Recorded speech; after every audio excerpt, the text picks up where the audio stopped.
Bienvenue sur la chaîne Shérif du Rap, votre source ultime d'actualité sur le rap français et américain. Dans cette vidéo, nous plongeons dans les derniers rebondissements du monde du rap, où les nouvelles de Nino, Booba et Maes font les gros titres. De l'affaire du cachet contesté de Nino au Greenland Festival, aux moqueries cinglantes de Booba à l'égard du transfert de Kylian Mbappé au Real Madrid, en passant par la condamnation à 10 mois de prison ferme de Maes, nous examinons de près les événements qui agitent la scène rap.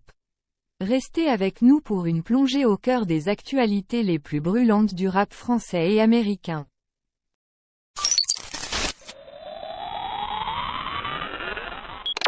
L'équipe de Nino dément catégoriquement avoir reçu la moindre rémunération pour sa participation au Greenland Festival, malheureusement annulée, prévue du 31 mai au 2 juin. La montée en popularité des festivals ces dernières années a été freinée par quelques couacs, dont l'annulation du Greenland Festival à Palau del Vidre, seulement 2 jours avant son lancement. Cette période a été un véritable cauchemar pour les festivaliers et une épreuve supplémentaire pour les organisateurs, qui peinent à fournir des explications. Après avoir initialement annoncé l'annulation de l'événement, ils ont tenu une conférence de presse pour justifier leur décision. Nino a été le premier artiste dont la maison de production, Decibel Productions, a annoncé le refus de participer, invoquant le non-respect des termes contractuels. D'autres artistes tels que Zao de Sagazan, Trinity, Oshi, et bien d'autres ont suivi cette voie. Ces annulations ont entraîné l'annulation de l'événement malgré la vente de 12 000 billets. Lors de la conférence de presse, les organisateurs ont déclaré que la venue de Nino dans les Pyrénées-Orientales aurait coûté 300 000 €, et ils ont suggéré que les producteurs auraient été soumis à des pressions d'un autre organisateur de festivals locaux. Suite à cette conférence de presse, Decibel Productions a contesté certaines déclarations des organisateurs. Ils ont notamment démontré que Nino avait effectivement fait la promotion de l'événement et n'avait pas reçu de rémunération. Ils ont également prouvé que les organisateurs étaient au courant de la participation de Nino au festival. En ce qui concerne les allégations de pression de la part d'autres organisateurs de festivals, Decibel Productions a fourni des preuves contraires. Enfin, ils ont clairement indiqué qu'aucun paiement n'avait été effectué à Nino jusqu'à 3 jours avant l'événement, et que Nino avait même refusé d'autres offres dans la région pour participer au Greenland Festival. À présent, les organisateurs doivent rembourser les billets vendus et reconstruire la confiance des partenaires en vue de l'édition 2025.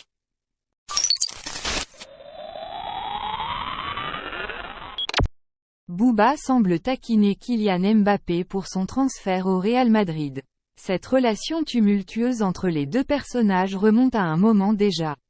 Issu de Bondy dans le 93, avec des racines camerounaises et algériennes, Mbappé avait tout pour devenir le chouchou du rap français.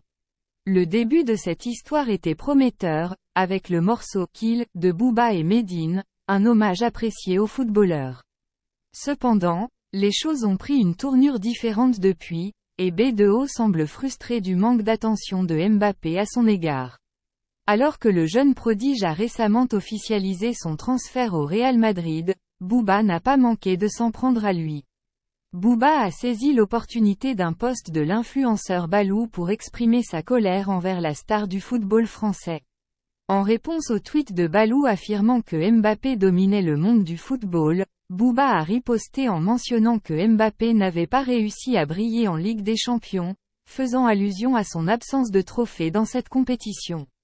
Un internaute a alors suggéré que Mbappé pourrait bien acheter Booba s'il le souhaitait, ce à quoi Booba a rétorqué avec une autre pique, suggérant que l'achat d'un ballon d'or serait plus judicieux pour Mbappé, un domaine dans lequel il n'a pas encore réussi. Cette querelle entre Mbappé et Booba remonte à plusieurs années déjà, Booba reprochant au joueur son manque d'engagement et son image trop lisse, ainsi que son incapacité à offrir la Ligue des Champions au PSG. C'est plutôt ironique venant de Booba, connu pour son propre engagement politique variable, que ce soit pour la Palestine ou contre les influenceurs avec qui il entretenait des relations amicales par le passé. Pourtant, Mbappé n'a jamais répondu aux provocations du Duc, gardant le silence jusqu'à présent.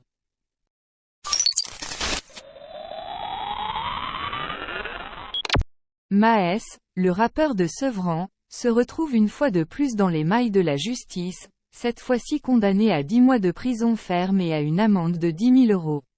Mercredi 5 juin, il était attendu au tribunal de Paris pour répondre d'accusations de violence en réunion datant de 2018, mais il n'a pas daigné se présenter devant la cour, répétant son acte d'absence déjà commis en octobre 2023. Malgré cette défection, le tribunal a rendu son verdict sans concession. Les procureurs, irrités par son comportement, avaient requis une peine plus sévère de 12 mois de prison ferme et une amende de 15 000 €. La Cour a souligné que le rappeur semblait défier l'institution judiciaire, une déclaration relayée par BFM TV qui cite également le procureur déplorant le fait que Maes n'ait pas saisi l'opportunité de s'expliquer. Cependant, aucun mandat d'arrêt n'a été émis à son encontre. Actuellement résidant à Dubaï pour échapper à ses ennuis judiciaires en France, Maes a été représenté par son avocate, Mediane de Condé, qui a admis ne pas comprendre les raisons de son absence. Elle a présenté au tribunal une copie d'un document appelé « Travel Ban », émis par les autorités de Dubaï, interdisant à son client de voyager. Cependant, elle n'a pas pu vérifier l'authenticité de ce document. Suite au premier mandat d'arrêt émis à son encontre, Maes avait annulé son concert prévu en février dernier à Paris, à Bercy. Bien que ce concert soit reprogrammé pour décembre prochain, cette nouvelle condamnation signifie que Maes risque d'être arrêté dès son retour en France. La situation soulève des interrogations sur la manière dont il va gérer cette impasse judiciaire. Il y a certainement quelqu'un qui se réjouira de cette décision de justice. En conclusion, Chérif du Rap nous a une fois de plus offert une analyse pointue et engagée de l'actualité rap. Sa passion pour la musique et son talent d'orateur nous ont permis de mieux comprendre les enjeux de ce monde en perpétuelle évolution. Merci à lui pour cette vidéo enrichissante et n'oubliez pas de rester connecté pour ne manquer aucune nouveauté dans l'univers du rap.